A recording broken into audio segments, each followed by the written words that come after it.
Findet Dory ist die Fortsetzung vom sehr erfolgreichen und auch sehr beliebten Findet Nemo aus dem Jahr 2003 und setzt ein Jahr nach demselben Geschehnis an und behandelt eigentlich die Geschichte von der Dory, wie der Name schon sagt.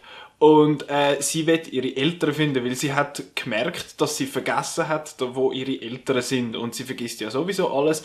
Und dann fängt sie sich plötzlich an, nah gewisse Sachen erinnern und geht dann zusammen mit dem Nemo und dem Marlin auf die Reise, um ihre Eltern ausfindig zu machen. Ich habe Findet Dory, oder im Original Finding Dory, wirklich gut gefunden. Mir hat er gut gefallen. Er kommt nicht ganz als Original an, finde ich, aber ist definitiv ein würdiger Nachfolger. An Finding Dory gefällt mir, was mir an vielen Disney-Pixar-Filmen gefällt, und zwar, wie sie einfach sympathische und herzige und gute Figuren und Charaktere können erschaffen, auch wenn es Seeleuen oder irgendwelche schnurrende Fische sind. Und das bringen sie auch da wieder sehr gut auf die Leinwand. Man fühlt so richtig mit diesen Figuren mit. Wenn die Erfolg haben, dann hat man Freude, und wenn sie Misserfolg haben, dann ist man so ein bisschen bedrückt und so.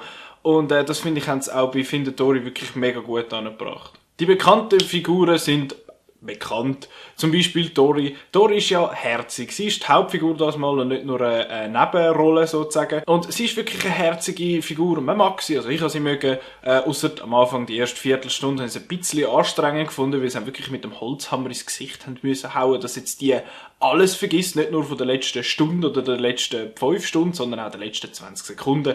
Aber das bessert sich so ein bisschen über den Film und das habe ich wirklich gut gefunden, sonst wäre es mir dann doch ein bisschen zu nervig geworden mit der Zeit. Der Marlin und der Nemo kennt man ja auch, die kennt man aus dem letzten Film noch, die sind bekannt, die sind herzig und die funktionieren auch innerhalb von dem Film wieder super. Auch der Schildkröten-Dudes, die da durch den coolen Strom durchschwaddern und sie dann mitnehmen kurz auf ihre Reise, die sind wieder dabei und das habe ich cool gefunden. Der grosse Neuling von dem Mal ist der Hank, das ist ein Oktopus, der ist in einem grossen Teil vom Marketing ist der vorgekommen, auf den Poster und Trailer und sowieso und überhaupt. Und ich habe den Hank mögen, er ist sehr clever eingebaut, immer wieder finde ich, er hat eine gute und herzige Beziehung zu der Dory, finde ich, und er ist gut und gescheit in die Story eingeflochten worden und nicht irgendwie zu viel oder zu wenig gebraucht. Er ist wirklich sehr gut eingesetzt worden und ich habe den Hank wirklich eine coole Figur gefunden. Auch die restlichen Figuren sind gut, das habe ich auch nicht anders erwartet. Destiny, der Walhai, ist mega herzig, die ist cool und die 2 Seeleuen, die auf ihrem Stein hocken und einen österreichischen Akzent haben aus irgendeinem Grund, die sind auch lustig, also das fügt sich alles nahtlos in den Disney-Katalog ein. Ich habe es sehr clever gefunden, was die Story angeht, dass man einerseits Figuren, die alten Figuren, wie der Marlin und der Nemo und eben da die Schildkröten-Dudes, dass man die gebraucht hat, um quasi überleiten und am Anfang so, hey, look, das kennst du, und dann wird sie so ein bisschen übergeleitet in die neue Story und die Story funktioniert sehr eigenständig. Es ist nicht einfach die gleiche Geschichte wie schon mal, sie ist anders genug. Es ist natürlich, es heisst Findet Nemo und Findet Dory, also es wird gewisse Parallelen haben.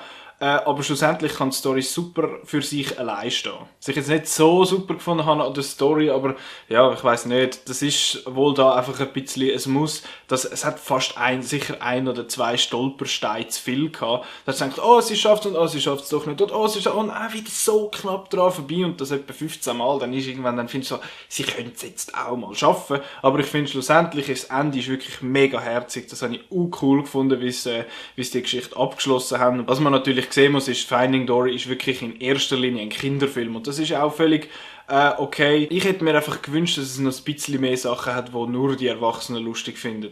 Wie zum Beispiel bei Zoomania, dort hat es ein paar super Sachen gehabt. Und Disney Pixar ist sonst extrem gut, diese Sachen so ein bisschen balancieren miteinander.